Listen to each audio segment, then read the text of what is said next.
Welcome to the Side Quest, your weekly journey into the wonderful world of video games, where and geek stuff. I'm Dolly Domofsky. Where are my people? They are here somewhere. I'll be joined by folks momentarily. I believe Taylor is going to be hopping on, and maybe some other folks. I don't know. But it's Friday night. It's always a little more difficult to get people together on a Friday night, but it's been a busy week, and that's totally okay. Because you know, busy week in terms of vacation and away from computers and all that kind of stuff. Busy week, actually, I should say, busy at work and a lot of late nights. Wednesday, Thursday, and today, but we had a holiday in the U.S., other parts of the world celebrating Independence Day, and now we're getting back into it. A lot of folks are finishing up their vacations right now and their holiday spirit and stuff, and getting back to real life. We figured let's kick off or end this week and kick off the sort of return to reality with the side quest. So we got surprisingly several things to talk about that I wasn't expecting there to be as much as there was. I thought, it's gonna be a nice quiet time, but nay. Far too much stuff has happened this week in the last several days. So I'll just kind of kick in with some of the news, and then when people join in, I will do what I got to do and add them in and get them going. What's going on here? Oh yeah, sports scores. First, interestingly enough, Yuji Naka. You guys have heard of Yuji Naka, right? Creator of Sonic. One of the creators of Sonic. Creator of that hat game that nobody liked, that horrible hat game at Square Enix. Balan's Wonder World, whatever that is. He's going to jail. He gets a $1.2 million fine and a suspended prison sentence.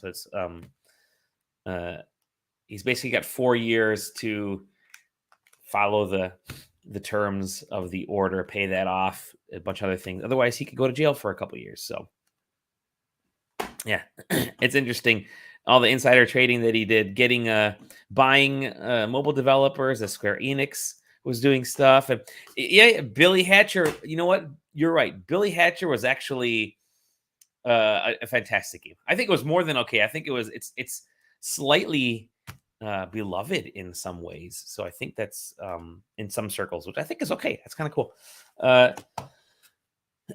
We got okay with that part. But yeah, UG, man, you can't do that. And it's weird because they just showed the Don says he loved Ramen. Don says he loved Billy Hatcher. A lot of folks, why hasn't there been a Billy Hatcher remaster? Right? I think that would be kind of cool, to be honest. I would freaking play it. But yeah, I was in the theater this afternoon, and with my wife, and we went and saw a movie, which is what you do at a theater. And there was I'm gonna open these Pokemon cards later. There was a trailer for the GameStop movie and the Stonks thing. And they kind of showed how easy it was to game the system and how the stock market really is just a complete mess. There you go. Insider trading is a part of it. Give it that Monkey Ball team would be pretty good with doing that. I didn't watch Indiana Jones. That's maybe next week, or if I get back from Japan. I'm going to Japan. Not gaming related, unfortunately, but I am gonna do some shopping over there for game stuff. Maybe I'll visit UG, get him to break his terms, and then send him to jail. Anyway, yeah, just a wild story. I think it looks like it's finally closing up for for Nakasan there. What a wild thing. But it's funny. I'm always for justice. Especially when it comes to millionaires and people and higher ups who fuck around, and because then they eventually find out, and he found out, and I'm glad about that. Yep, reduced at the very least, but he's definitely got over $1 million that he has to pay. So mess with people's money, played his cards wrong, and that's what you get. But another bit of news, speaking of money, is, and hopefully Taylor will show up because I think he'll want to talk about this a little bit too. Street Fighter 6 has sold 6 million, or sorry, Street Fighter 6 has sold 2 million copies. And what I find interesting about this is I thought it would have been a lot more by now. It's 2 million copies in a month, because that game released at the beginning of the month, didn't it? I was hoping it would be a lot more. Yeah, those are great numbers. I'm consistently told that numbers like this are fantastic for Street Fighter.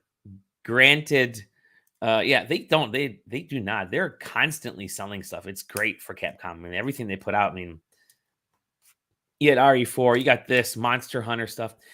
I guess I just grew up with Street Fighter 90s, early 2000s being the thing. It was that and Mortal Kombat. So, and I think we're kind of, my mind is warped by the numbers of other big games right now. Like the Zelda numbers were insane. Final Fantasy did some fantastic numbers. Street Fighter is more worldwide, I feel, than Final Fantasy. And I would have figured Street Fighter would have done better than Final Fantasy, but it didn't. Final Fantasy's got, at this point, probably got 3 million. Let's see, I think it was 3 million. It's probably got 3.5 million, maybe 4 million, maybe closing in on 5 million sold. And Street Fighter came out a few weeks before that, and it's still only at 2 million, which is wild to me. But yeah, Mortal Kombat had taken over.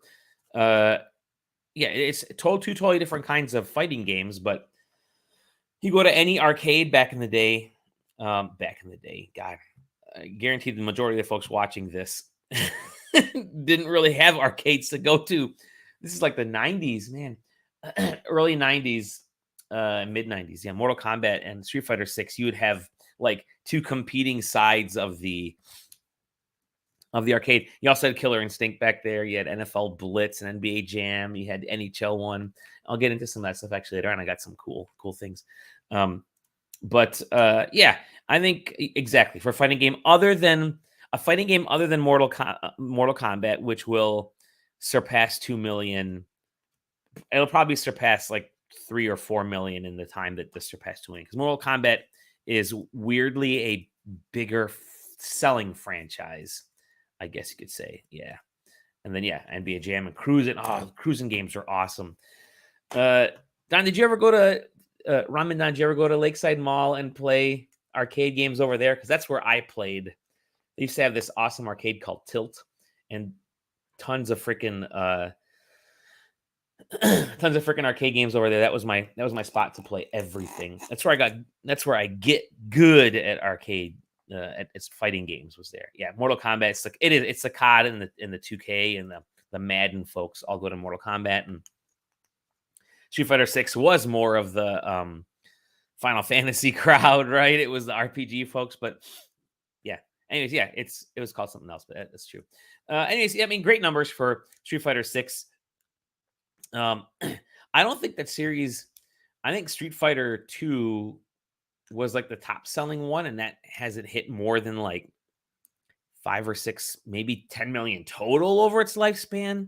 So 2 million so far is great. And again, it's on a couple of platforms, right? I think it's on Xbox and PlayStation and PC.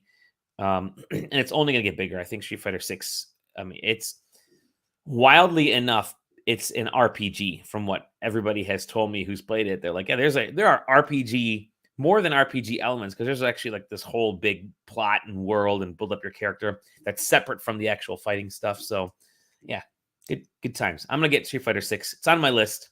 I'll see if Prime Day has any deals here coming up. Save some money, sell some of my other crap that I have in this house, and see if I can afford it. But good for Street Fighter. Yeah, dude, the retro arcade games are also really. I miss I miss retro. I miss arcades. I love going to arcades, and really, apart from like Chuck E. Cheese these days, there isn't much. But yeah, I wish there were more of that kind of stuff. Yeah.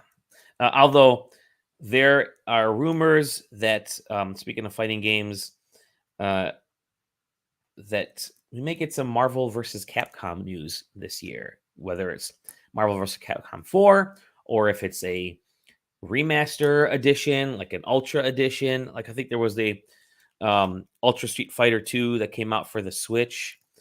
So maybe there's something like that for Marvel versus Capcom. I don't know. And that's Marvel versus Capcom has a big enough presence at Evo this year. And yeah, Marvel vs. Capcom 2 remaster could do pretty well. I think people would like that. Another little bit of news here. Sorry, I'm yawning. It's one of the things I'm going to drink my Tim Hortons coffee here. It's a lot of cream, but it's a cold brew. It's a nitro. What kind of cocoa? No, vanilla cream cold brew. Vanilla cream cold brew. I freaking love it. It's yummy.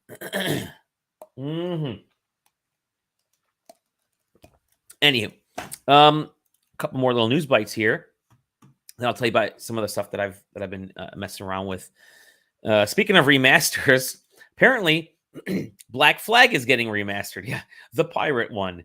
Black Flag, Assassin's Creed 4. A lot of people consider that top tier Assassin's Creed. Yeah, dude, Timmy's. For a quick side story, for those that don't know, Ramadan and I actually know each other from Tim Hortons, and I'll tell you how. This story is great.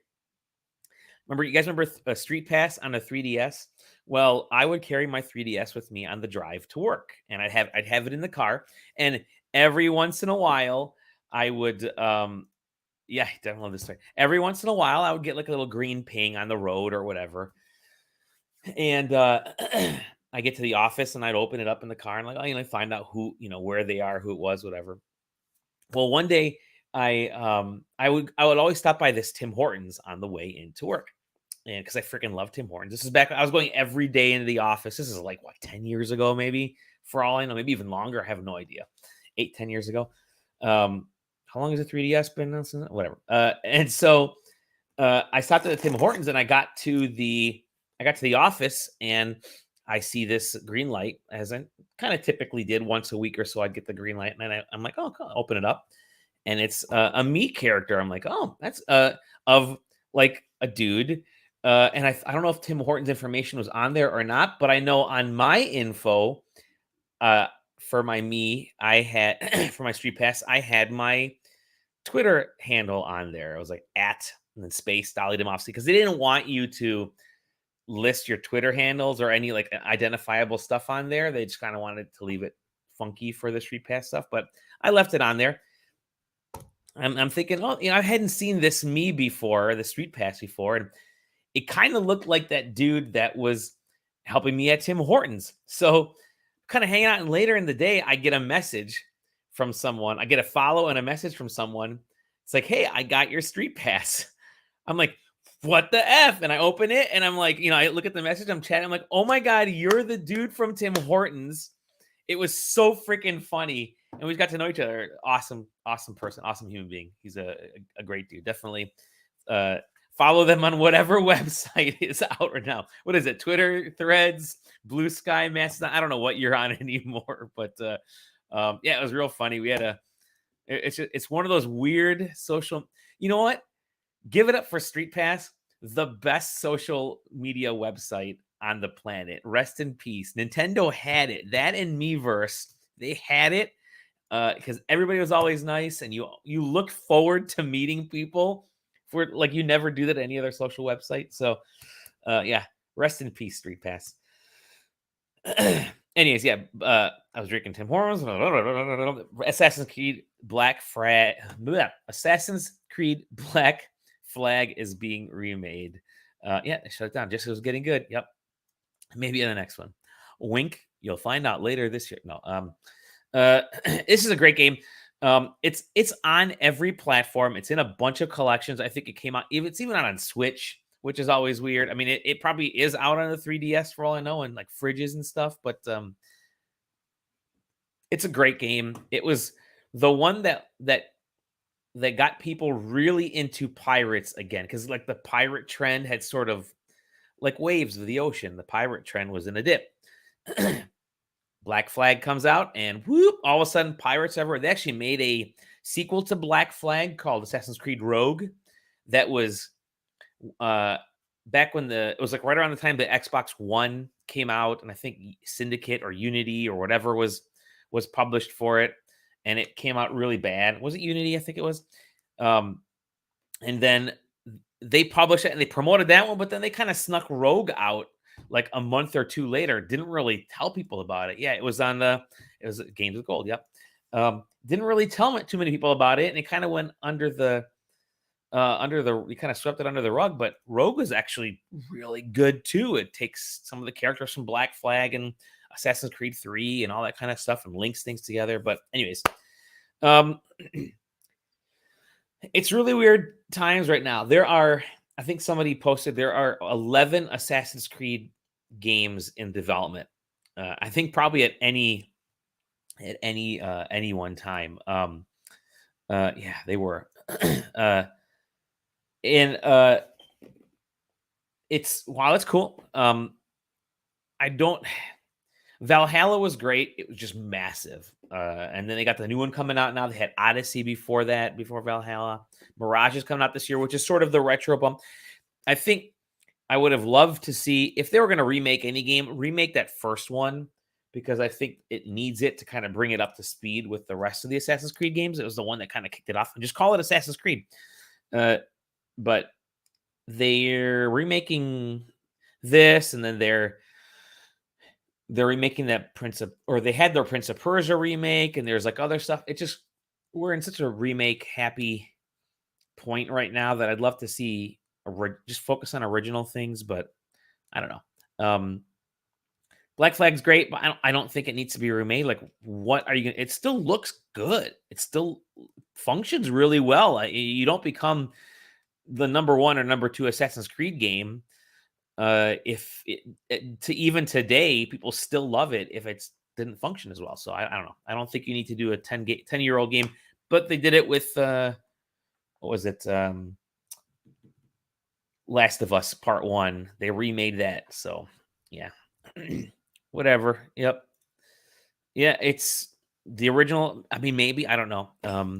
But who knows? They can remake the first one. Do the first few as a single game, or Assassin's Creed 2. Make them take the bits and pieces of Assassin's Creed 2, and instead of putting out this Ezio's trilogy, make like one cohesive game that kind of links the best aspects of all those. That'd be could be kind of neat. If you're gonna do a remake them like that. Yeah, condensed stuff. Shadow Drop, yeah, that's probably maybe just a remaster instead of a remake is the best thing. The Metroid Prime. The Metroid Prime is the number 2 ranked game. The remaster is number 2 ranked game of the year on Metacritic and OpenCritic. So still that loved and that well made.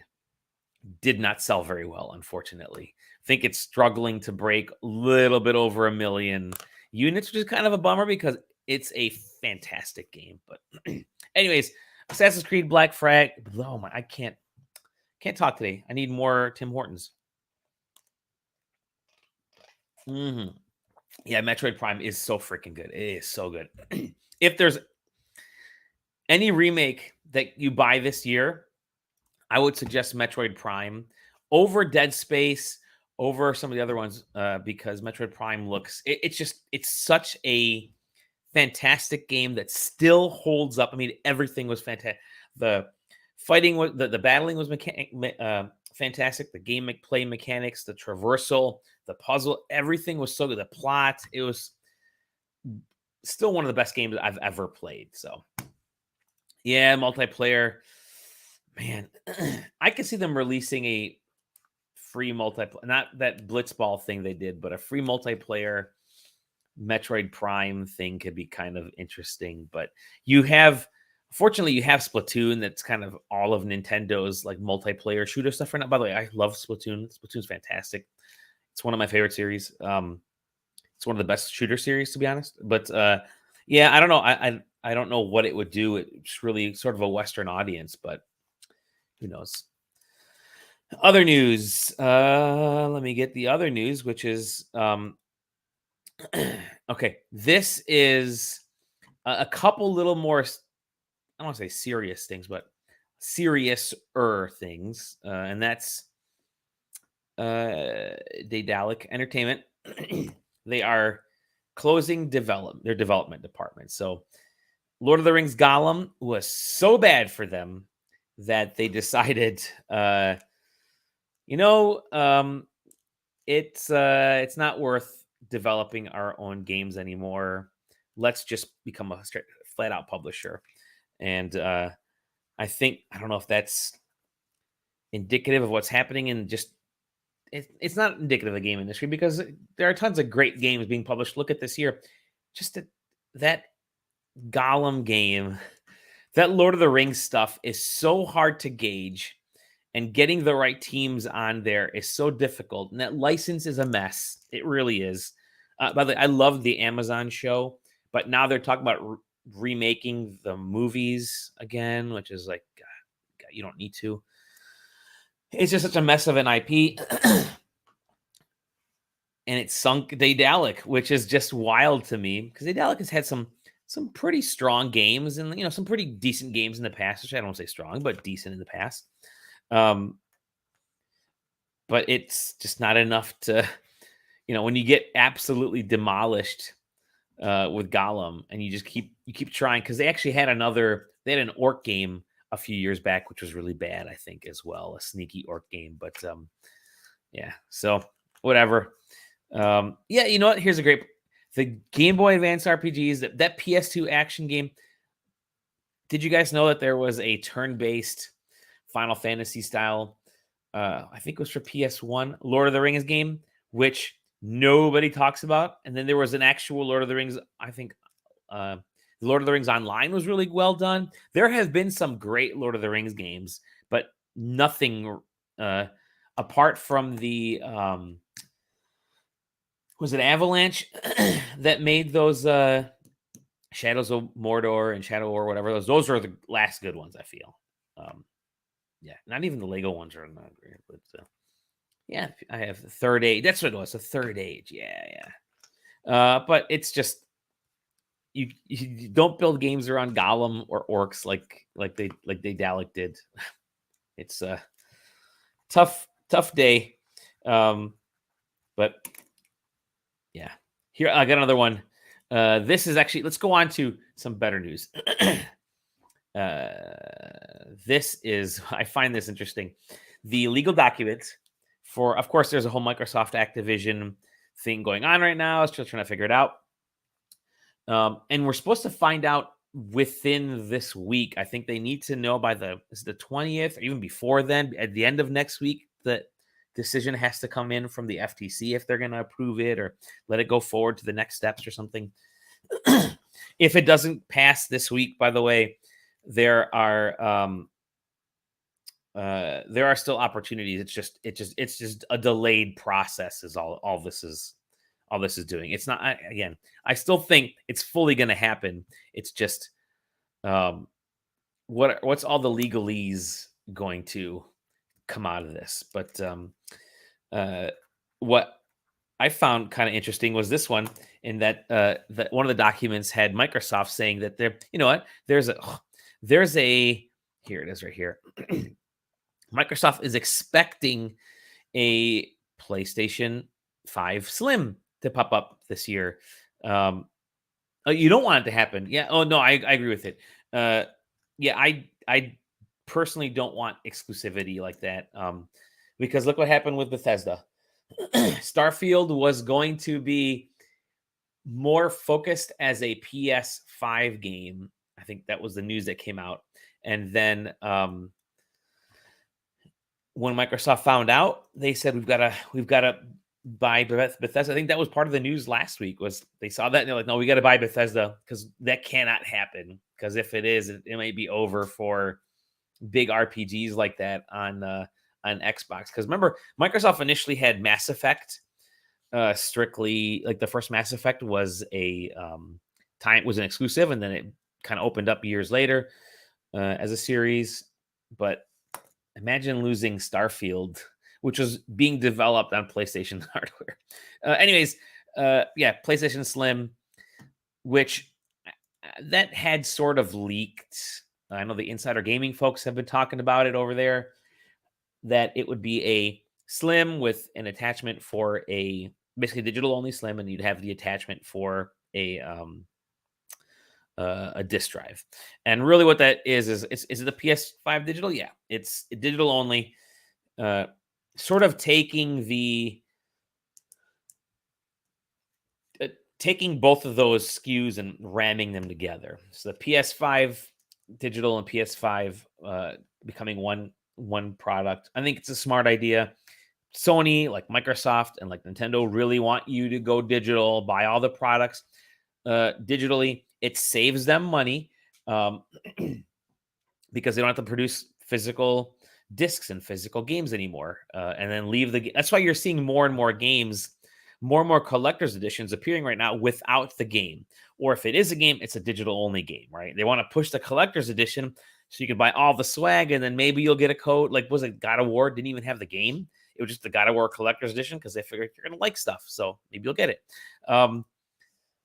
The Yeah, it's getting the Slim. I think is that it's going to happen, I still think there's a Xbox is also going to be releasing something. Is it this year? I don't know. Maybe that could still happen this year. We had heard rumblings of a sort of Xbox, the Series X that was digital only as well, and getting that price down to a much more manageable device, because the Series S is almost too good of a system in terms of price point, because that thing regularly drops to like below $250.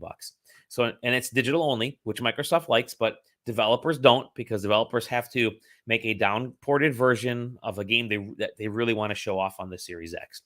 PlayStation, it's just one device. It's the all-powerful PS5. Making a slim version helps them make it cheaper.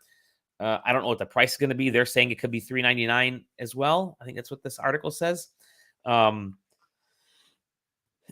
Maybe. I'm guessing it'd probably be like $449 or a little bit cheaper. $400. I mean, it's $100 cheaper than the current PlayStation 5. If that becomes your main seller, PS5 is selling really well right now. I don't know if they would want to do lose $100 that quickly, because PS5 sales numbers are rocking. Yeah. Thank you. We'll be checking you out later at Tim Hortons. No, just kidding. He no longer works there.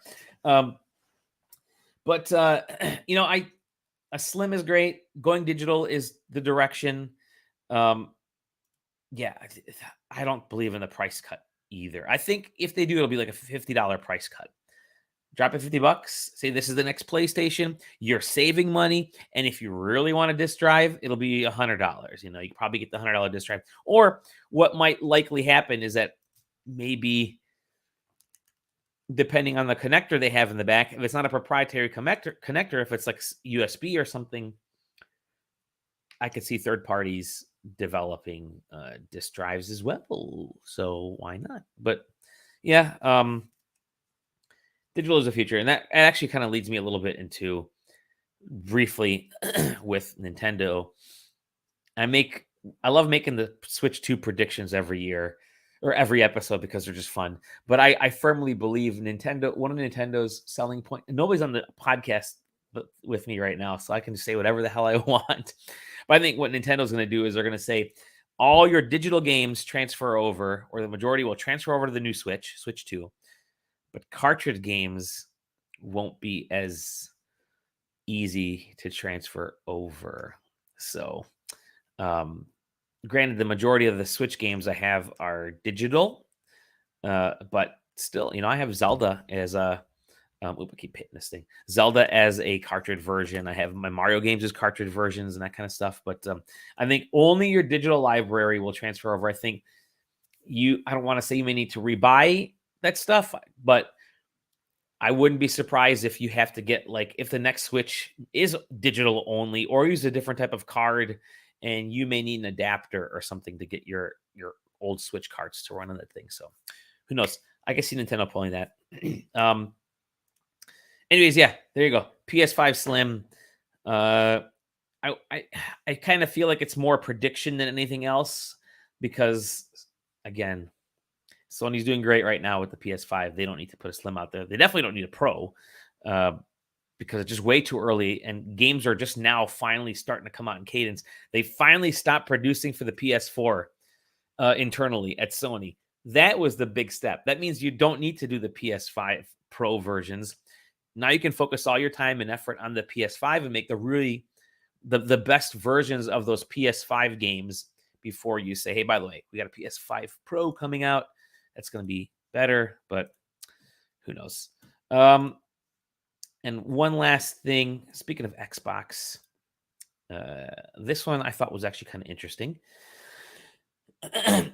Xbox and Bethesda are going to be at Gamescom. I posted this little article. So Xbox are headed to Gamescom. Nintendo's going to be there as well. A bunch of other companies. Sony's not, but I think they have other plans. The Tokyo Game Show came out. The organizer said it's going to be their biggest ever, with the most companies since 2019, or the most floor space since 2019. But they're expecting more people and companies, all that kind of stuff. And then you got E3, which did not happen. So feel free to look at this fantastic article that I put together over at SideQuesting.com. Really, the point is that Summer Game Fest happened, and Jeff Keighley did a great job with that. PAX East happened, and that was, Reed Pop did a great job with that. PAX West is shaping up to be great. Game Developers Conference was handled, from what I heard, pretty well. Like I said, Summer Game Fest, yeah. San Diego Comic-Con is shaping up to be pretty well. Even though they don't have the movie studios there, they do have Marvel, they do have DC and Warner Brothers to discuss other stuff. It's not the movie aspect, but that's okay. Nintendo is going to be hosting a giant live event that's waiting list only in Seattle. And so you have all these events happening, but no E3. And so just leads to the point that it's not E3. It's not the conference, not the expo, because companies still want to show off their stuff. People still want to go to shows. People will pay to go to shows to see the stuff that companies want to show. It's the hosts. It's the ESA.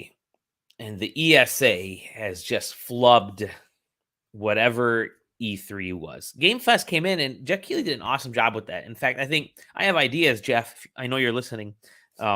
Next year, ways to do even more with Summer Game Fest that could really put it in kind of its own league. I think Summer Game Fest is like 1 or 2 years away from being the summer gaming event.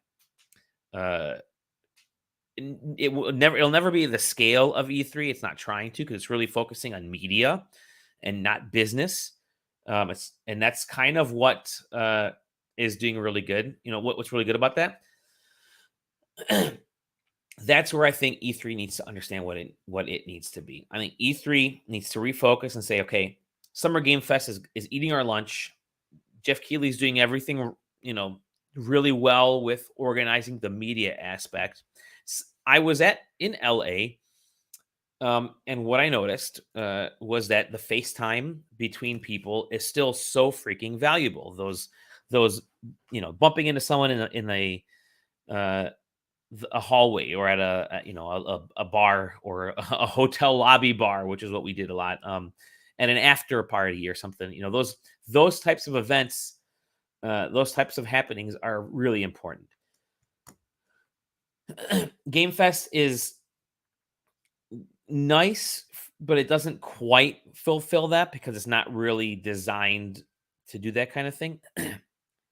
E3 was great for that, because there was a lot of meeting space and all that kind of stuff. Summer Game Fest, so it's really just hands-on time with games for media. That's what Summer Game Fest is. Meetings behind closed doors where business partners are talking is not a part of it. That's what I feel that E3 needs to be. E3 should focus right now on the business aspect.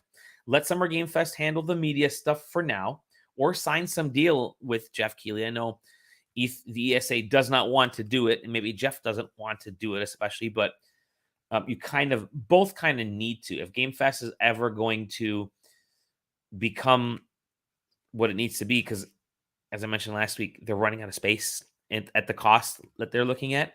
But the company that does have space, does have money, is the ESA. I know they're kind of Jeff Keighley and the ESA aren't the best friends, but this may be something where you gotta partner with your enemy a little bit. But let the ESA handle the business stuff. Let them handle the the lobbying and whatever. The ESA can actually host an event during this time frame, because I think it was the 07 and 08 years of E3. It was known as the Media and Partner Expo, or not even Expo, Media and Partner Combo, whatever it was called. It was strictly focused on media and a select few media and businesses and how to get those folks together. It was held in Santa Monica in like a hangar and hotels and all that kind of stuff, which is what Summer Games Fest was this year. And so, again, let the E3 let Summer Game Fest handle the media. Let us get hands-on time with stuff. Let the ESA focus on business aspect, but do both them at the same time, because I think that really would be the ideal ideal way to do this. That way you get everybody in town for hands-on, for appearances. Folks can go to the media stuff. They need to go to media stuff and Game Fest. Folks that are looking to do things, with businesses and partnerships, that kind of stuff, can handle that stuff with E3 and the ESA, and call it a day. You can still have Xbox do their own showcases. You can have Sony could be in town and do a showcase in town. Maybe it's not live. Maybe it is. Maybe it's in a theater. But then they no longer have to worry about the ESA cloud over their hands. They just won't be involved in a lot of the business stuff. But I think the ESA needs to kind of, pardon my language, needs to eat dookie for a little bit. They need to eat shit and say, we fucked up and we're going to open things up and make it easier for even the companies that aren't necessarily our members to know that we're around, that we're organizing this thing and go from there. Like Devolver Digital, God bless them, they always had that parking lot across from the LA Convention Center, and they held a barbecue there every year at E3 for like 5 years, 6 years in a row. And it was great. Indie games. You got to know indie developers, and had to go eat, got to eat tacos and get drinks and, Gatorade and that kind of stuff. And it was great. And I think that, there's the Guerrilla Collective popped up in 2020, 2021 to showcase games from indies. That one thing the ESA never did well with E3 was the indie side of things. That indies are so huge and so integral to the gaming industry right now that E3 kind of avoiding that is not. It has always been has sucked in the past, but it really sucks now. So, I think it's time for E3 to eat shit and figure out what they want to do and work with people instead of try to be the only thing out there. And if they want to put on a show, work with Jeff Keighley and at least schedule around the same time. I will say that was hell this year because you had stuff happening Thursday. Actually, Wednesday night, there were some things happening for folks that were in town early. Then you had Summer Game Fest on Thursday. Then you had Summer Game Fest play days on Friday and Saturday. You had the Xbox and Bethesda stuff on Sunday. You had Ubisoft was Monday. Hands-on stuff was happening Tuesday morning. So you were a whole freaking week all over the place. It just wasn't conducive to making it easy for us, the media or the partners or whatever that wanted to be there. So they all need to work together. They all need to realize, hey, we're fucking with the game industry if we don't actually try to do things right. So at least if you organize time frame wise, you can achieve a lot more. Anyways, that's it for that. I'm gonna get into two things. I leaned back. I was like tiny. Hello. I'm gonna get into a couple quick things because it's the holiday. Last week I played more Zelda. I played Switch Sports. You play those. Sorry, I got ink over here, so I'm licking my fingers. You're doing a lot of family stuff. I didn't really have time to just kind of chill and sit in front of a computer and play games or a console because the weather was fantastic for being outdoors and being around family and watching fireworks and playing cornhole or bag toss, whatever you want to call it. By the way, we had a cornhole tournament here at our house with our neighbors. It was awesome. I think we're going to have to start doing a side questing cornhole and side questing pickleball at the very first side con that we're going to host one day, whenever that is, if I win the lottery. I forgot to play lottery numbers tonight. Oh, well. Maybe I can still play lottery. Let's see if I can still play the lottery tonight. I think tickets stop at 11:15 here. Hold on. I am live buying lottery tickets. I'm not gambling, but I'm live buying lottery tickets because I have. Oh, here's a great story, by the way. Next drawing today at 11. Can I buy now? Finding out right now. It is. Come on, loading up. I have 32 minutes to buy my lottery ticket. I use the app. Really funny story about the app. So, every state has their own lottery app. And you can play for free for a lot of things. Like the Michigan lottery, which we have here, actually does a little spinny wheel that once a day you could spin this wheel and you can win prizes. You can win 10 entries. You can win 1,000 entries into like a monthly $5,000 prize. When there's like millions of people playing, your chances of winning $5,000, the $5,000 prize is tiny, infinitesimally small, if that's a word. So there's that aspect of it. No big deal. But they also let you win, $2 off a $5 purchase of physical tickets, or $5 in free play on an online game in their app. So spin every day, you're going to get free stuff. So legally, if you get $2 off a $5 purchase, let's say, you can print it out or take a screen capture, take it to the your local lottery place, and they have to actually pay you that $2. Like whether you play the lottery or not, this is the hack. Whether you play the lottery or not, if you get that enough times, you can go into your lottery place and just rack up all that cash. I think one time I went in with like 15 of those, or like 8 of those coupons, and I made I think one was like $1 off for 5. One was like 5 for a 20. I made like $15-16, which doesn't seem like a lot, but $15-16 of free money of stuff that I've saved up over the span of like just 2 weeks, waking up in the morning and spinning this lottery thing. Yeah, do it. Anyways, yeah. So the other night, I had a few of those saved up, the digital versions. Bought $10 for lottery tickets. And I think it was 2 nights ago. Wednesday night? Yeah, I did it Wednesday night. Thursday morning. No, I was up late Wednesday working on work stuff. It was like 2 o'clock in the morning. And just hanging out. And I look at my phone and it said, "Your winnings have arrived." And I'm like, oh, fuck. The lottery was 500 million at the time. I think it was, whatever. I'm like, oh, fuck. I just won the fucking lottery. I'm all excited. I open my phone and it's like, "Your winnings have arrived. Here are your $2." I'm like, oh, I almost lost it. It's happened several times to me. My neighbors and I were talking about that happening. It's happened to them before. I want to like wake up my family, be like, "We just won the lottery." $2. But yeah, go ahead and do that. It's free. Sign up. It's free. Use your phones or online, your local lottery thing. I'm not telling people to gamble. I'm just telling you how to get free money. Anyways,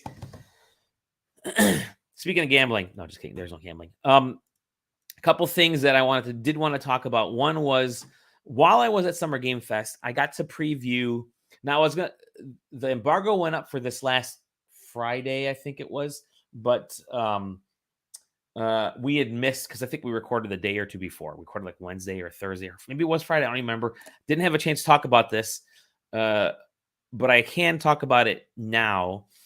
It's a game that I previewed at Summer Game Fest called Wild Card Football. Let me turn the volume off this. You guys see it?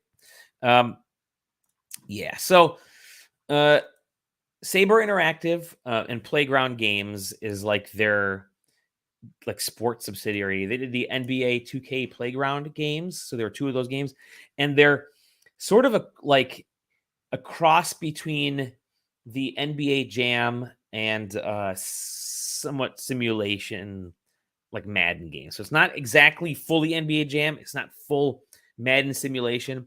It really does feel more like I said, playground or street ball style game. So yeah.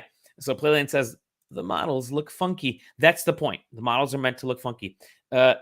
What they do here is they don't actually for what this is called is wild card football. They don't use NFL teams. They do have access to the NFL Players Association for actual. Oh, look at the screen! Just lost it there. Ooh, sorry about that. They do have actual players, so folks that are legends, folks that have played recently, like Colin Kaepernick, who's actually there. I didn't get a chance to meet him, but or did I? But and then they have like players that are still in the league, like JJ Watt, and I think Jared Goff from my Detroit Lions was there. Anyways, the gameplay style of this is got a little bit of arcade-ish feel to it, but you get the whole wild card aspect of it is you do get like sort of playing cards, and you can get those playing cards to unlock players. If you've played any of the playground games, you can understand that you get players. In this game as well, they allow you to use these playing cards as sort of these modifiers online. So yeah, like this one, you could grow giant if you got one of the cards, or you get a power up. You can put up the pinball things and let your players or their players bounce around. So here you go. You do have some kind of interesting modifiers and stuff. And it really is, it's not stadiums. I think there's only like two actual stadium. Here's one of them. Style environments. There is like a farm, there's a factory, there's boatyard or whatever. At least this is the other stadium here. Schoolyards. It is it's interesting from that standpoint.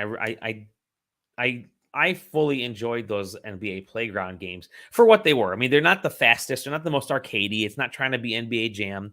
It's trying to give you a little bit more of a slightly more serious feel to it, like the NBA Jam games and the NFL Blitz, which I brought that name up several times when I was, during this preview. They're all out there, and those games move fast. It's like your whole purpose is to catch on fire and slam dunk, catch on fire, slam dunk, catch on fire and run from one end zone to the next, catch on fire, run from one end zone to the next. And the problem with that is that it becomes so arcadey that if you're really good at getting those power-ups, the game becomes all about those power-ups, not about the actual sport. The developers, Saber, really want this to be about the sport with the addition of power-ups, right? So it's it's almost like having a slightly more serious kart game, not like full Mario Kart where it's all about shooting bananas and red shells, but it's a little bit more serious. So that aspect is interesting to me. It really is about playing play calls. This game is about the play calls. It's about the selecting your team, getting the right players in there, and they have UFOs. Yep. And it's about actually playing the game as a football game and not necessarily as an arcade game. And that is really kind of cool. So obviously we're really lacking in football games. I mean, you have Madden and everything else. I think there's like Axis Football is out there, but that hasn't been super well received just yet.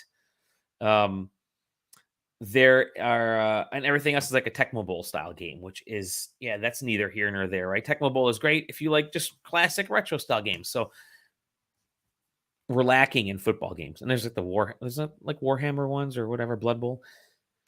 This is gives you that sort of semi-realistic football, semi-arcade football. It it moves pretty speedy. Like I got during the preview, a full game was played in the time I was in the room, right? So it was hands off for me, by the way. Somebody else was playing, and I was actually telling them which calls to make, play calls. But you create your team, you select kind of initial set of players, and then as you start winning games, you go through the career mode, you unlock cards, you unlock players, you basically get card packs, like you get a Pokemon pack of cards, and you unlock it, and you may get some really cool players you need, or you get some items or whatever, and you keep building it up, right? You build up your team, you build up your, like, check out those bouncer things out in the background. You basically create the team that you want. So it's not like you're not playing as the Detroit Lions or playing as the Dallas Cowboys, the Giants, or anybody. You're playing as your team and your players. So I do find that fun. I find that you're going to like you're going to collect the players that you want more so than following a single team. And of course, you're going to make there are going to be folks who make like an NFL named team and try to put some of their NFL players on there. But it's really more about creating a team of the players that you've always wanted to have. So yeah, it's coming out later this year. At least it's scheduled to come out later this year. It's probably another October game, or September, October game. But it's it's interesting. I will say one aspect to it is that it doesn't. The other playground games, and I'm sorry about this visually, that's actually in the video. It's not happening on it's in the actual YouTube video that I'm playing. I'm sure if I'm playing if I play the actual video file, it may not show it, but my bad. I'm saying a lot, sorry. The game doesn't quite move as fast. They lessened the amount of players on there, so it's not like 11 players. I think they said 7 players on a side, so that's good. And you have to manage your team as if you're managing a team. It's not a super fast moving game. I do like sometimes having really funny arcade explosive aspects to it. This doesn't go all the way at any time there. It's more about, as you kind of saw, modifying the field more so than modifying the player. You're not going to have like giant explosions. Yeah, you make a player giant, but that's also related to the environment. And then the design of the environments weren't super inspiring to me from the ones that I saw. Like, yeah, there you go. You're playing on an island. Cool. Why isn't the field like, a bunch of different colors instead of green turf? I think you could have fun with it in other aspects. And I'd love to see that kind of become a part of it. And the other was the players didn't, Taylor's here. How's it going, Taylor? I'm just talking about this preview that I did for Wild Card Football. The players didn't look different. They were all sort of the same in physical stature and style and stuff. So that made it a little bit more difficult to kind of choose who I wanted to go to and that standpoint. But it's coming to everything. I think the Switch needs football games because it's coming to Switch as well. So yeah, Wild Card Football. It's if you like arcadey sim style games, that's what this is. We haven't had any in a long time, so yeah. How's it going, Taylor? Oh, Yeah. I'm only joining over 1 hour late, so That's all good. I already ran through some of the news stories, like Yuji Naka, our boy, going to jail or potentially going to jail. Yeah. Yeah, 2 years. Right. Well, I think it's delayed. It's delayed. It's a suspended jail term, depending on if he complies with very strict rule sets. I think the way it was. So he's don't you dare do that again. Yeah, and pay us the 1.2 million back. And pay us the money. And like heavy probation, all that kind of stuff. And then I mentioned Street Fighter 6 hitting those 2 million in sales, which I mentioned in the Discord, and I brought it up here. I grew up with Street Fighter, and I always thought it would sell more and have a broader audience, but it doesn't. It's 2 million is a lot for a Street Fighter game. Mortal Kombat blows that out of the water in sales because Mortal Kombat is the COD version. But I always loved Street Fighter from the technical side of things. I thought Street Fighter is like that's the technical fighter for me. But yeah, I never 2 million in sales. It's great. Those are fantastic numbers, by the way. I always felt like it would have to have more. It would have Well, more, I guess. I mean, what was MK11 sales on the first, like in his first days? Um, I was just looking at the I know Mortal Kombat 11 is 15 million overall. Maybe Yeah, but that's since like this April, best month of April. and it released in 2019. So yeah. They don't have the numbers on there. I'm just saying. I mean, I don't disagree that it probably sells faster, but Yep. 4 years of sales hitting 15 mil is a little bit different. I agree. Yep. And then I mentioned Assassin's Creed 4 Black Flag is getting remade, supposedly. I can't wait till it comes out before Skull and Bones, man. It's gonna be fucking hilarious. Yep. Daedalic is shutting down because Gollum was that bad. Yeah, that's the only reason for sure. That's the only reason. No, they've had some decent games, but they've had a lot of swings and misses. I think they did like 2 or 3 Lord of the Rings games. One with a couple with orcs, like focusing on a similar style character with orcs than this Gollum one, and yeah, it's sorry guys, you ain't doing the Shadow of Mordor or whatever that is. And then the PS5 Slim being mentioned in the Microsoft Activision stuff, which was they expect a PS5 Slim to be coming out this year for $399, and I was kind of saying with some of our viewers here, like that's actually $399. They don't need to sell it for $399 because they're selling the PS5 at $499 like crazy. $399 seems too low. It does. Like maybe $440, not like $450, or maybe go $500 with like some huge bonus. I don't know what you would do, but $399 does seem really low. I mean, it's gonna capture sales, I guess. But they don't need to. They're already selling. They're already the top selling console. Yeah, but I mean, if it's that cheap to make and you can just fucking churn them, there's Maybe. I'm just thinking about what they're. The only reason to target it that low is if you can churn out units and you're planning on matching demand with supply, right? So if they're doing that without that plan, it's dumb. If they're doing it with that plan, then sure. I mean, you're just trying to pump numbers. I mean, Yeah. You're also theoretically they're gonna make as much money as possible on the units, but you're trying to set the record straight on PS5's, solidifying its place on this generation of consoles. I mean, PS5 is gonna win this year. It's gonna win this holiday because it has Spider-Man. Everybody wants a PS5. Xbox has Starfield and Forza, but they're Game Pass, so you can get it on either of those consoles, or you can get it on existing stuff. And so, I really feel like PS5 doesn't need to do that. However, we were saying, because the initial rumors were it was going to have a detachable disk drive, right? Right.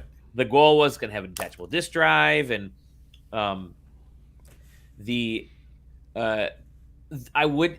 actually wouldn't be surprised if they sell the PS5 Slim in 2 SKUs as a PS5 Slim by itself for $399 again, and then PS5 Slim with that drive, with the drive that you can detach for $499. Maybe that's the way they do it. It better not be a $100 disk drive. I'm sorry, man. Oh, Sony will do it for $100. Fucking cheap bastards. But if it's meant to be digital only, it's this push to digital that all the companies are making. Like I said, I had heard rumblings of an Xbox Series X Slim that was essentially a disk drive-less Xbox Series X, which I think is still the right direction to go in for that console. The Series S is kicking butt. You can get it for like under $250 right now in a lot of places, and so give us those consoles. Digital only or variants that are digital only but just as powerful, and I think you can you're trying to get people to switch over to digitally. It makes them money because they don't have to print as many physical copies anymore. I mean, it's interesting to see this happen. Especially with how much coverage stuff like the rumors about Starfield potentially being digital only and that kind of thing happens because there is just still such a large portion of, obviously this is a US centric take here, but there's still such a large portion of the US market that does not have access to true broadband. True. Yep.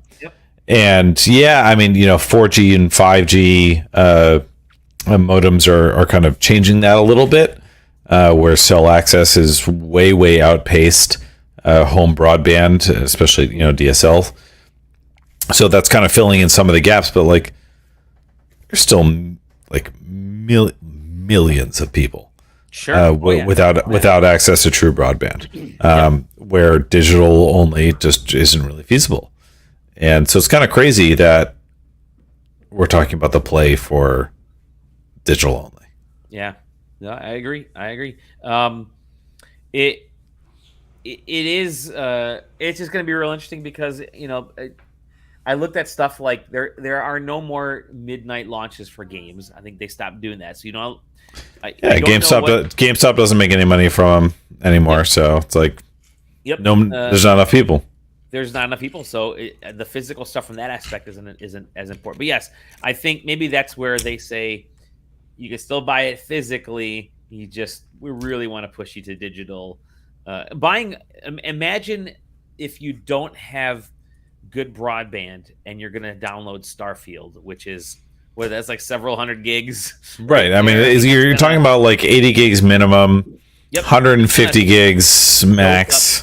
Your entire thing for the month in downloading like one game, basically. And I mean, it already happens with Call of Duty. I think Call of Duty is like a 500 gig game and a 600 gig game on a lot of platforms. So all the bloat on there. But yeah, that kind of supposedly leaked. And then finally, I mentioned that I wrote the article a couple days ago of Xbox going to be at Gamescom. That was announced. They're pushing Starfield. They're pushing Forza. So they're going to be there. Nintendo obviously said they're going to be there. Tokyo Game Show is planning on being the biggest Tokyo Game Show ever. That's what they're really pushing. Floor space is interesting, as big as 2019. They're going to have the most platform holders that they've had in some time. So they're expecting a massive show. I said PAX East was sold out like 3 of the days. PAX West is selling out. I don't know if it's sold out or selling out, but that seems like it's going in the right trajectory. Nintendo Live is lottery, and you can't buy tickets to Nintendo Live, and that's going to be huge in Seattle. So even Comic-Con is back in terms of attendees. Like people can't get tickets to that in a lot of the events around that. At least if you follow our Discord, you can find that out. But the one that isn't is E3. And so it just goes to show you, it's like we talked about this. It's like, hey, it's just we don't want to do physical shows anymore. That's bullshit. You're going to be you're going to every freaking thing out there. Sega's going to be at Comic-Con. Nintendo is going to Gamescom, and it's hosting their own thing at PAX West. Xbox is everywhere. All these companies were at Summer Games Fest. It's not E3, it's the hosts of E3. It's the ESA. It's pure and simple the ESA. ReedPop, by the way, has not signed up. They're not involved any further with E3. It's back to the ESA by itself. And I made the point, like, ESA needs to focus and figure out what it wants to be, what E3 wants to, what it wants to be with E3. Right now, Keighley is doing pretty well with Summer Games Fest. It's actually hitting a sort of weird limit in space and all that kind of stuff, because the cost in Los Angeles is insane for renting places, and you're going to run out pretty quick. And he was already running out of stuff, so don't expect there to be like big showcase. I mean, it'll never be as big as the E3 because it's just not that same type of show. But one thing that was missing during Summer Games Fest this year and the last year, the play days, was the business meetings, that back end stuff. I bumped into enough folks in lobby bars and in kind of offsite little meetups and stuff to note that those are so important. And the only way people were connecting were at lobby bars and offsites or at the showcase, like the Xbox showcase or the Ubisoft showcase. Which is stuff that happens at E3 or used to happen at E3 every year. It's just it was just always those tangential moments of like, yeah, we're at E3, so this is going to happen. Yep. But what's obviously still missing is the official ones where we planned to do it. And when you're planning to meet, right, and when you're planning to meet, and then when you also meet at the bar afterwards, it just it changes that dynamic. Totally. And who knows? I'm sure that there's plenty of people who are going to be like, yeah, well, that was stupid and we hate it anyway. So, and that's all well and good for those people, but it's the industry churns regardless of whether or not those moments still exist. And the biggest thing, there was a couple tweets that came out in the last couple of weeks about this topic, and which is that it was talking about the some of the disclosures that came out from the FTC hearing over the last couple of weeks, where like some of the things that we were getting out of that deposition, or those depositions, I should say, were like sometimes those were just E3 interviews, like type of news. Even BlizzCon is there. Yeah, BlizzCon is coming back. I saw the prices for it. I cannot imagine who the fuck is going to pay for it, but whatever. Then the in-person QuakeCon is back in person as well. So at this point, I think I'd rather go to QuakeCon than BlizzCon, but that's besides the point. But yeah, anyway, the point was that some of the information that we're getting out of depositions to the FTC was trying to equate it to the type of information that we'd get out of interviews at E3. And I think that was a little bit of hyperbole, but the idea still resonated, which was, also I'm gonna transition this a little bit as I soapbox for a moment, but also the shifting nature of whether or not we even have those moments as far as games journalism is concerned, because how many people are left and how stable is the industry to support that kind of thing anyway. Keeley, well, I'm sure you could construe what he does as journalism in some regards, and even if he started that way, he's a showman, he's a presenter, and he's a producer, and so even if he's going to do interviews with Jack, with Ryan from Sony and with Spencer from Xbox, I wouldn't expect journalistic interviews from those things, and like the industry's fucking dying, man. And it's going from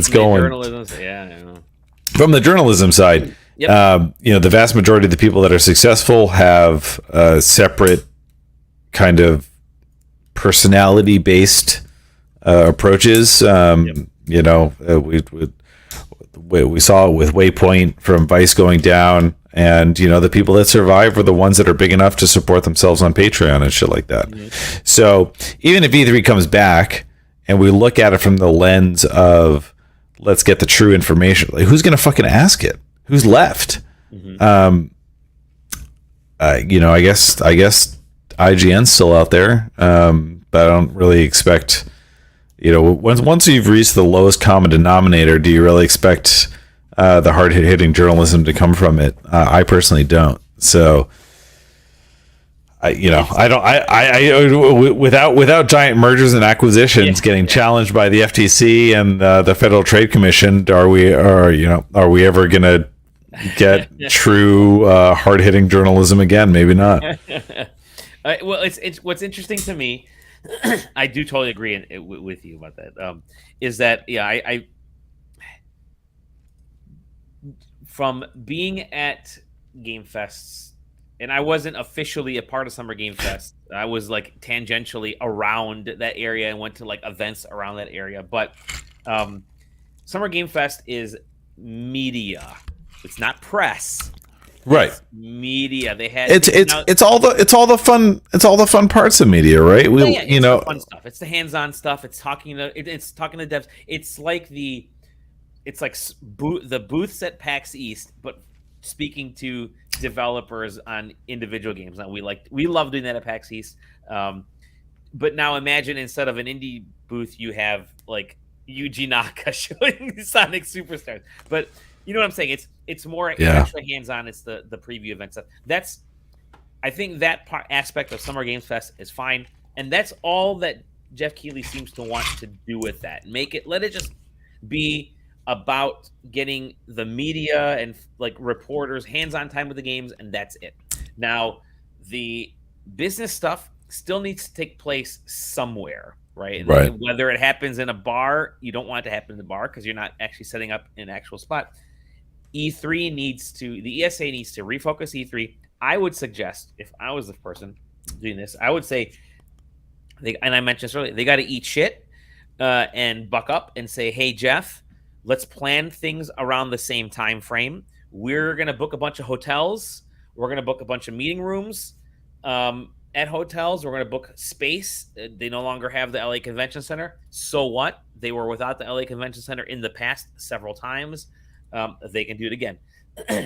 They should say, let's do this at the same time, because you're going to have people in town that want to speak to each other, that now they can actually schedule events for that kind of thing. And like, I bring it up because there was stuff happening the Wednesday before Game Fest.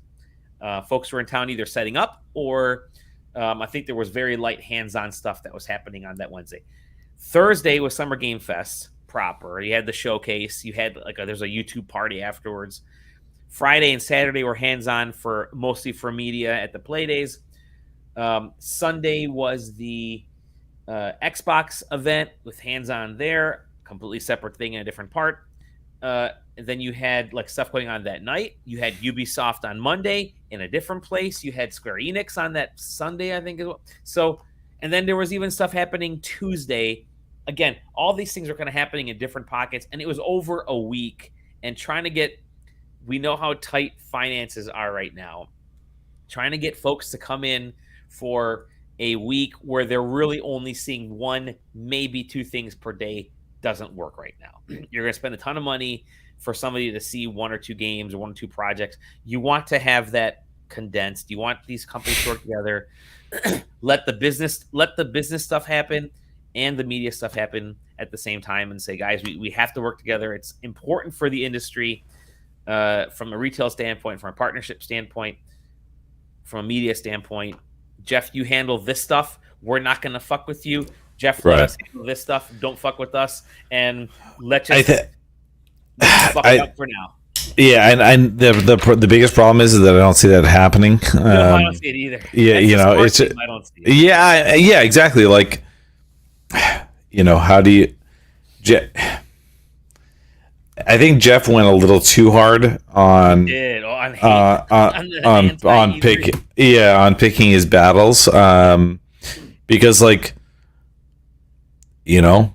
don't be so persnickety about it, and like let your give yourself the opportunity to be the smug person after they need you, and because now I feel like whoever is running, I'm very curious. There needs to, God, if only games journalism wasn't dead. I need somebody to do the expose of who is actually at the ESA and what happened there and what the fuck they think about Jeff Keighley, so that they can tell me what happened in this moment. Yeah. And who is there and why they I mean, do they hate Jeff Keighley? I don't know. But because that's the only thing that's really left to my mind is the thing that makes sense is you work with Keighley. It's we're going to set up the business side of things. We'll let Keighley handle the public side of things, and so that we don't have to fucking worry about it. Like, we're the ESA. We care about the business side of things. We care about the lobbying side of things. So come to the thing that we do. Yep. Keeley does media stuff, which we don't want to be involved in anyway, except that they do, because that's the side that makes money from advertising. But if you ignore that part, there is something to be said. Like, you don't have to rent out the LA Convention Center to do this. If Keely's doing the advertisement and the media side, you just need a place where people are going to meet and do things. Hey, think of it this way. E3 didn't make money since 2019. So it's like, what's new? And they lost what? They lost 6 million, or whatever that stupid number was. Yeah, whatever the fuck the price tag of the 2021 virtual show was. Almighty. Yeah. Woof. So that's what the situation is there. I think could it change? It totally can if people just sucked it up and planned. And because again, hearing on site when I was there was people, though they loved seeing each other, they loved getting hands on, and it was refreshing. But by the end, everybody was so tired of not having this thing organized. The time there, that because there was a bunch of different little pockets handling stuff. So I don't know. Maybe SideQuesting will come in and do a business summit. The video game business summit will rent some hotel conference rooms. It'll be like, listen, if you're Nintendo, Doug Bowser, come over here. You can meet with. Hey, what have you been playing, dude? What have you been playing? All right, I'm here representing all the Dave the Divers in chat. Hell yeah, dude. Yeah, all right. So let me tell you, y'all been living or not? If you have been living, you've been playing Dave the Diver. Uh-huh. If you have not been living, then you have not played Dave the Diver. And that's pretty much all there is to it. I have heard so much about Dave the Diver. Tell me about Dave the Diver while I pull up a video. All right. So Dave the Diver is a game where you play Dave and he is a diver. Oh, no shit. Yeah. Is this a Devolver Digital joint, or who's So you would think so. And I actually saw, it's funny because on whether it was Reddit or Twitter or whatever, it was funny because I saw that exact comment of, can't believe that Devolver didn't pick this one up. Let me pull up. MintRocket. Okay. MintRocket is the developer. Here we go. I got the video right now. But I think Nexon was involved in publishing. Okay. It's not listed as the publisher on Steam, but I'm almost positive they're listed when you load it up. So this is a view of a couple of the kind of what the aesthetics of Dave the Diver. So I mean, I was kind of joking about him, but like, you're literally Dave and he's a diver. So it starts out, they found this place called the Blue Hole. It's where it's a miraculous place where just every species of fish shows up, and you can go and fish for them. Like, a guy calls you up, it's like, listen, I know you've been out of the diving game for a while, but I need you back. I need you to be diving in here, getting fish. And that's not the part that like really works. So you're basically, the whole thing is that they're going to open up a sushi restaurant, you're going to dive, catch fish, and give the fish to the sushi restaurant, and you are also going to work and help manage the sushi restaurant. What are the fucking genres in this game? It looks like every genre. So that's the thing that's fucking wild. So like, we just saw the main trailer. I've played for 14 hours, Dave the Diver. And basically the only things that I've done are dive, catch fish. I've done one thing. So actually I have done the seahorse racing. I've done the rhythm game. But like the farming was like I harvested 5 things of rice, not a ton. So like it just like I don't know, it trickle feeds so many different little things, extremely well. It's I don't know, it's a game of games. There is life to it that's really hard to describe, even watching the trailers. Like some of it comes through, but a lot of it doesn't, which is because they don't. So there's like mini vignettes of some of the kind of pseudo cutscenes that are in there, like that being one of them right there that we just saw. Mm-hmm. They're usually about 15 seconds long, but they just are all character, and it's tough to convey. I don't know. It just gets a lot of things right. Wow. And so, the vast majority of the time that I've spent, you jump in the water, you have a spear, you go spear fishing, you catch fish, you bring them back to the sushi restaurant, and then you have to like literally work as a waiter to bring the dishes to the people that are patroning there, and then you get money, and you can use the money in XYZ ways. And then you find mer people, and some other stuff happens, and I don't want to spoil it, but yeah, I mean, at one point they're like, "Yo, there's dangerous fish in there. You saw there's a shark. Like, yo, we need a gun." That's basically what happens, and that's the guy that they just saw lying down. No, so I mean, not the guy lying down with the eye mask on is the guy who makes guns. This guy, yeah, this is the guy who makes guns. That's and I literally, because I've been chatting with Zach back and forth because he's also been playing Dave the Diver, and I think towards the end of this clip, or towards the end of this video, there is another scene with him where he's like cocking a gun or like loading a magazine in a gun. And so the first time that you have him make a gun for you, it breaks into this, again, 20-second long cutscene, and you're just like, what the fuck is happening? There's anime like this. So yeah, so this is part of that cutscene. Is he's got it's really tough to describe. This is a trailer, so I don't want to like spoil too much, but like there's literally an anime opening music videos like feel to it, where he is going through to make you a gun, and you're just like, I don't know why this is happening. But I get it anyway, and that's the, I don't know. I want to play this so bad. Take that and extract it to every facet of the game.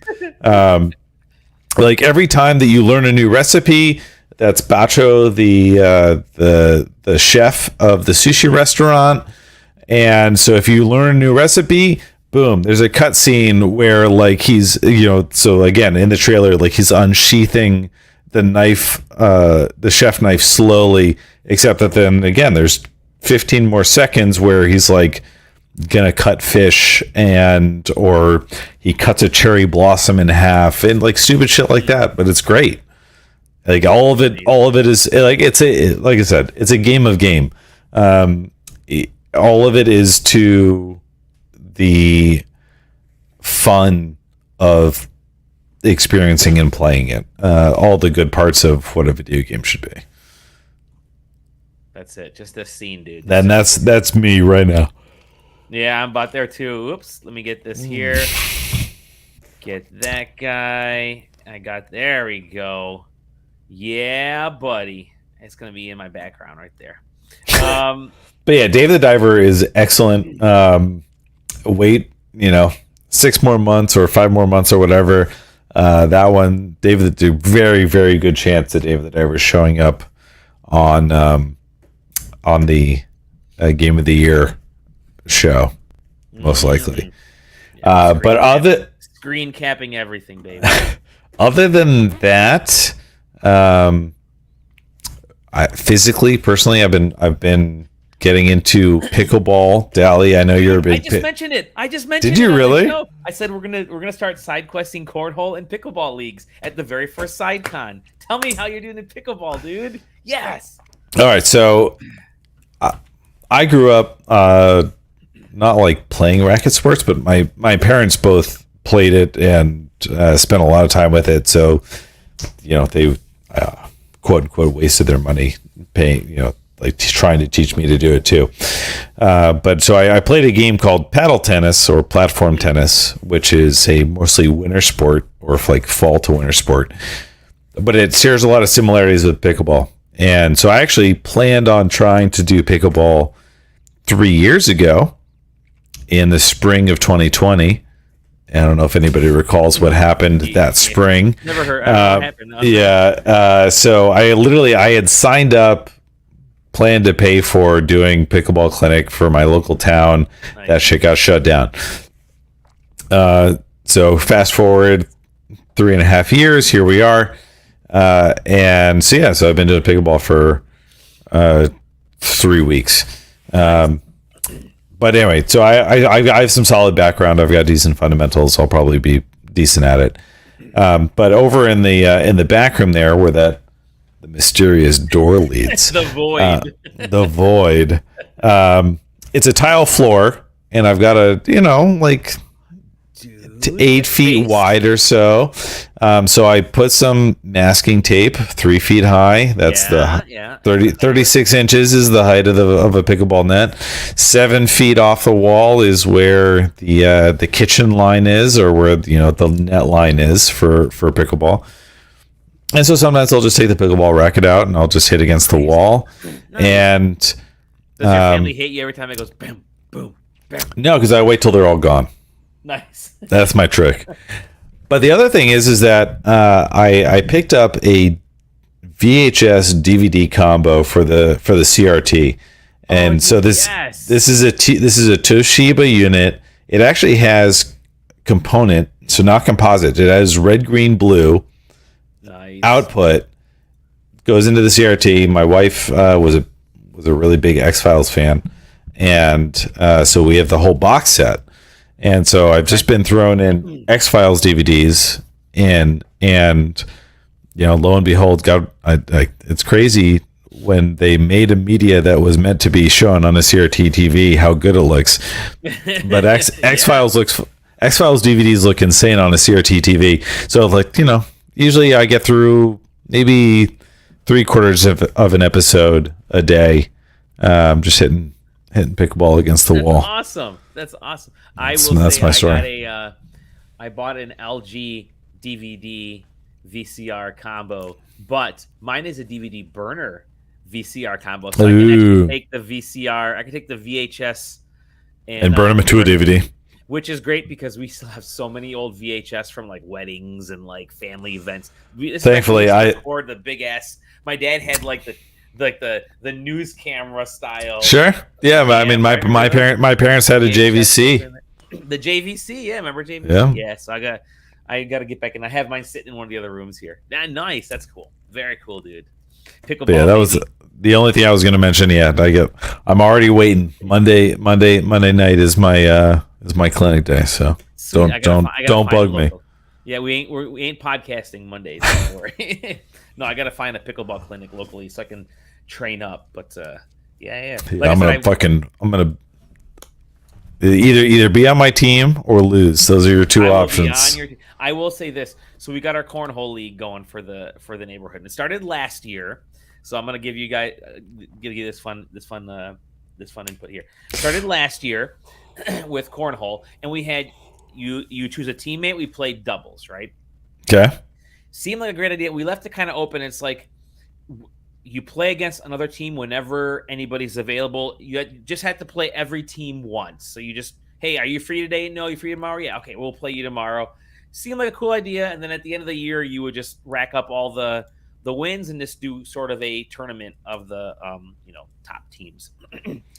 That failed because we started in like end of August, and then like school, starts up, and then weather changes in like October. You got to start like the day that school ends. Yeah. So this year we started the day that school ended, and we switched it to a NASCAR style. And Okay. So we never finished last season. The unfortunate part was I'd never really played bag toss cornhole before, so this was my first real time. That's what it is. Anyone want to toss bags?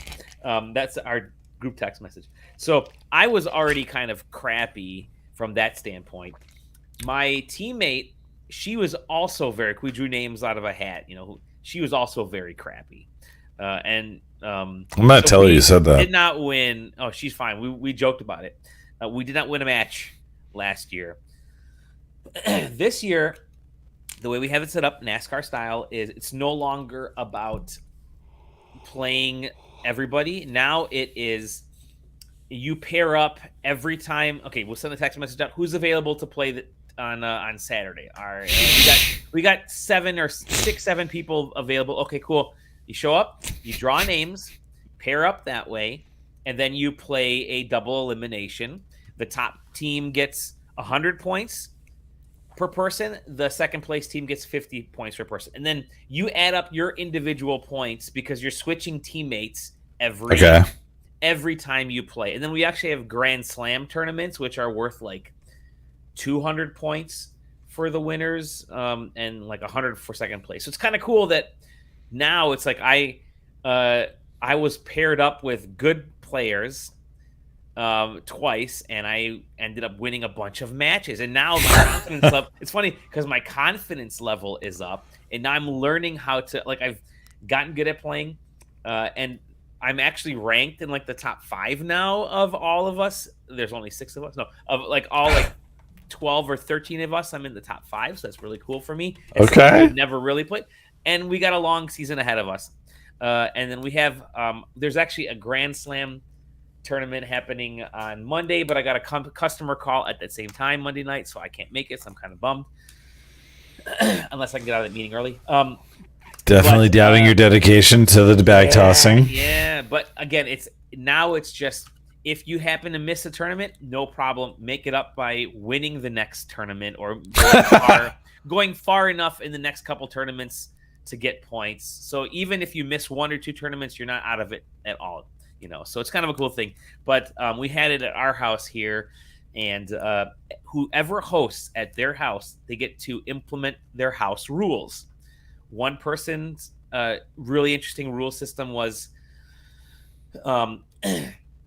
so you play up to 21, right? The boards are 27 feet across, like professional rules. They're 27 feet across from tip to tip. You play to 21, if you get it on the board, you get 1 point. If you get it in the hole, you get 3 points. You can get a maximum. And then you basically, if depending on how many points either person gets on the board, you subtract, and whoever gets more points. So if I get like 4 points, the other person gets 1 point, then the total score is 3 points to my team. That's how you score in cornhole, right? So it's the difference after each time tossing. Well, so there's different house rules. Everybody mixes things up. Some people will play with the boards closer together. Some people will play that if you go past 21, you drop down to 15, which seems kind of normal. Some people their house rules are as long as you pass 21, you win, which makes it really accessible for folks. My rule, I had a couple because these rules were kind of bouncing around a little bit. Was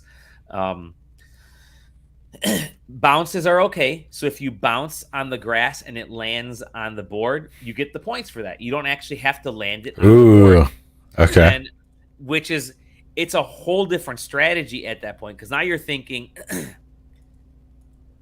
is the board slippery? Are there stickers or anything on the board to slow things down? What's the speed that I have to toss if I'm trying to get on the board? Or do I try to skip it off the grass to try to get it on the board? Where am I better? There are some strategy things there. I'm not the first house to do that. There are 2 other houses that are doing that. But my addition to that was, if you're up by 13, it's a mercy rule. You automatically win if you're up by 13.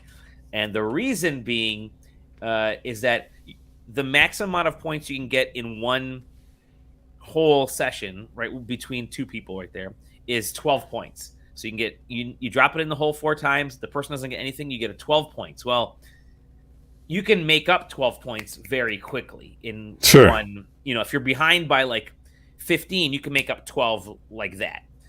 So I thought, well, let's go by, if you go by 1 point past that, 13, so that I essentially want to make it impossible to come back with one lucky hole. Like if you happen to be really good and you get all 4 in, and it's a very lucky hole, that changes the dynamics of the game. So I'm like, let's go with mercy rule. And at first, people didn't like that. They're like, wow, this is kind of, having a mercy rule is kind of wild.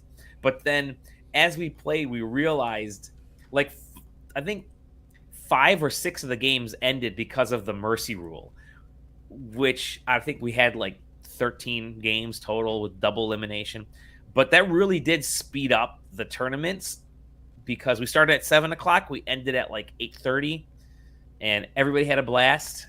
And we did it before it got dark outside, and it really made for kind of this fun experience. So yeah, double elimination. We did a mercy rule of 13 points. Skipping was allowed. I am now cornhole guy, and you're a pickleball dude, and we got a whole new side questing thing to talk about each week. But I want to talk about 2 quick things. One is very Taylor specific. Okay. And the other is, I'm going to open up a set of Pokemon cards right now. Let me open this set of Pokemon cards now. Let's see what I get. How can I open this without ripping? I know there's like a little slot where it's already sort of open. Is it on this sucker? No. Yes. No. Let me try this. Oh, here we go. Okay. Here's some ASMR. All right. Let's see what I got here. Pokemon trading card game live. Cool. First card, energy, right? I'm going backwards, so there's energy. I got a Koraidon. That's cool. Nice little shiny little Koraidon card there. It's a hollow, I guess, regular hollow. Another one of those is Spirit Bomb. I don't think I'm going to get very good cards then, because those are whatever. And Mabastiff. See, they're just like regular, I guess it's just regular hollow cards, I guess. I got a Defiance Band, whatever that is. Couldn't tell you. Yeah, Drifblim. Drifblim's kind of cool. I like that little balloon thing. Mezagoza, the stadium. Stadiums are nice. Starly. Oh, this is a cool... This looks like it's done with clay. This is kind of hard to see, sorry. It looks like a little clay toy. Of course, there you go. Like a clay toy Starly version. That's neat. Lechonk, our boy the pig Lechonk. And... Charcadet, and then finally the last card is Squavit, the squirrel type thing.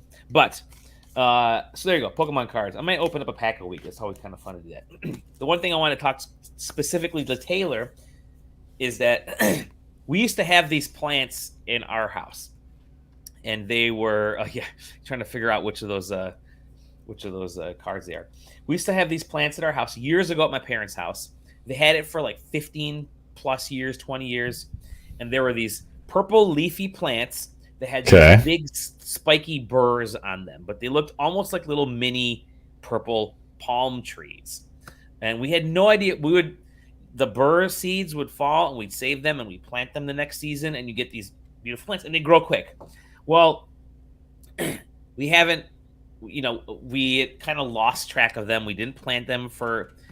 15 years, at least since I moved to this house, 17 years, and couldn't figure out what they were. We thought we lost the seed, all those old seeds. Had a lot of dry seasons, and couldn't find any of these plants anywhere. Because recently we started wondering, what were those plants? Oh yeah, we used to have these really cool plants. Now that we have the pool, I thought it'd be kind of nice to have these sort of leafy purple plants around the pool. Lost track of them, didn't know where to look. Suddenly I told my parents, like, why don't you guys check in the shed, because my dad keeps all his old seed packs for like peppers and stuff. He used to keep stuff in there. And he's like, nah, there's nothing there, man. Go take a look. Goes, takes a look. Sure enough, he finds like this old little plastic bin of like a handful of these seeds that are, like I said, almost 2 decades old, just sitting in this little plastic thing in the dark. They look dried out, shriveled, horrible, whatever. They were all kind of broken, and I'm like, he's like, yeah, they're not going to work. So, but we'll give it a shot. So, a couple weeks back, they put them in water, soaked them, see what would happen, and then after they soaked them, they planted them. Lo and behold, these things started growing. Over the last week, these things have exploded. We went up to the cottage, and they were just kind of tiny little green little buds. We come back, and I got 3 of them right here, and I'm going to show them to you. I got to turn off the blur. Turn this blur off here. Where is it? Camera. Turn off the background blur. Here we go. All right. I'm going to just show my zoom in right like this. There we go. This is what they are. And I don't know what this is called, but the beautiful purple plant, and they grow huge. They get giant, leafy, and they get like 6-7 feet tall, and they got these just prickly burr nut style seeds. You don't eat them, obviously, and they were growing so quick. Like, yeah, I can't remember, but they. If you can help me figure out what these things are, yeah, it's a play. Can you eat that? No, we can't. Okay. If you can help us figure out that, I'll leave what these are. Leave a comment. No freaking idea. Dally, send me a good picture of them later. I will. Yeah. The leaves are very. Once you see the leaves, I mean that they just look like the same. Look giant, but it's that purple color they're very. I don't want to say iconic, but they're very. The leaves are what this plant is. Beautiful purple stem with these things. And hey, when they get seeds later on, Taylor, I can shoot some over to you if you're interested in later on. These are great summer plants. Maybe. These are great summer plants to have outside because there is like no maintenance to these suckers. They just absorb whatever rain is already out there, and they produce plenty of seeds. Anyways, here we go. Yeah, cool plant. And they're huge, dude. They're already growing. There's like 6-inch plants already. And they'll be like 1.5 foot by the time I get back from Japan in a week or so. But yeah, nice. I don't know what they are. I just figured let me talk to Taylor and see if you send me a picture and I'll be able to identify it for you. Promise. Cool. Being used on bushes, maybe. Yeah, I think they grow. I mean, they're definitely bush size. They grow big. They can get as tall as a person. So, but yeah. Good stuff. Anyways, that's it for the side quest this week. That's it for the green thumb. That's it for the cornhole and the pickleball. Oh wait, 1 second. Yeah, there's more.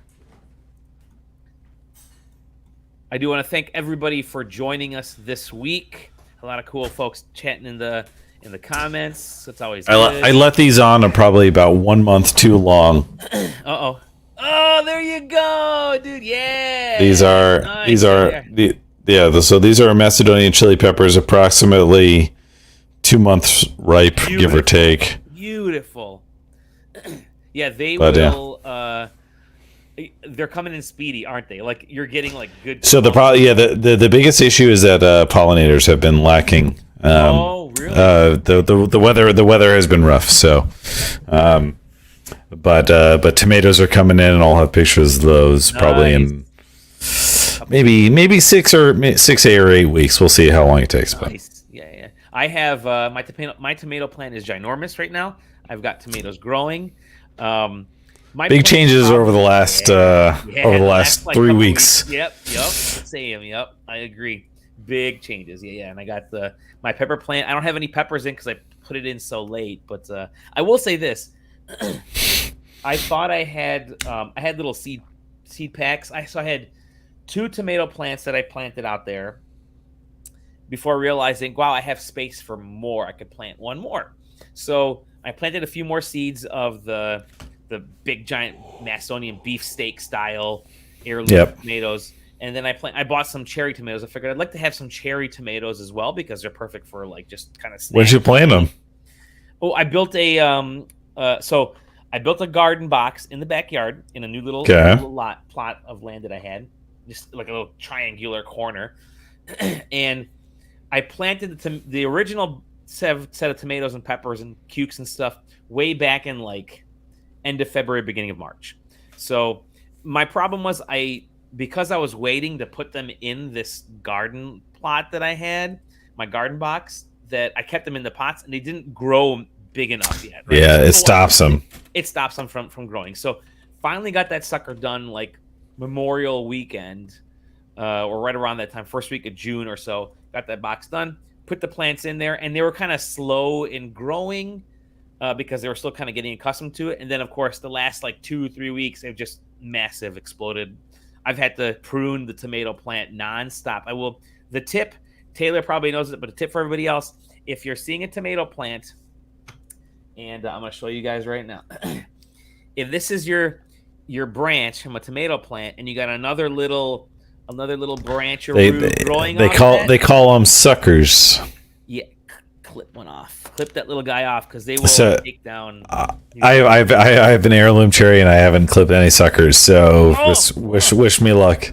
Yeah, I went back in and had to clip those little suckers off, but so anyways, yeah, I gave away all my other tomatoes thinking that just the one was going to be enough or two were going to be enough, and then I realized, oh crap, they're not enough. I have a lot more space for tomatoes. I'm going to plant some more. So I planted some in little seed, this little seed, the starter kits started growing, and then I left them in there and it dried out. And I thought, oh crap, these little guys, they were kind of grew and they got tall and they keeled over and they started drying out and they looked like they were essentially goners. I'm like, oh shit, I missed my window of putting them out there. I was kicking myself. Right before I left for the holiday, though, I'm like, yeah, I'll put them out there anyways before I go up to the cottage. So I'm like, I'll just at least bury them, give them a good final resting place. So I dropped them in there, and I kid you not, they look like shriveled spaghetti. Put them in there, walked away. Well, we had good rain for a couple days while we were at the cottage at our house, and so I come back. The suckers they came back to life, man. I had been watering them in the starter kit. Nothing was happening, so I gave up, but they caught. So now I have cherry tomatoes, 2 little sections of cherry tomatoes, and I'm like, okay, one of these, nice. As soon as they get big enough, I'm going to have to scoop one out and move it away because there's just not enough. Yeah. Not enough space for all those. I'm not going to eat that many tomatoes, but yeah, gardening's great. Welcome to Garden Talk. That's it. SideQuesting.com. You can find us in a Discord. Find us individually at Dolly Demofsky, at Taylor Bliss, over on whatever social media thing is out there. You blink and there's a brand new one. Threads, Blue Sky, Mastodon, you name it, we got it. We're on it. But just find us in the Discord, sidequesting.com. Go to that Discord.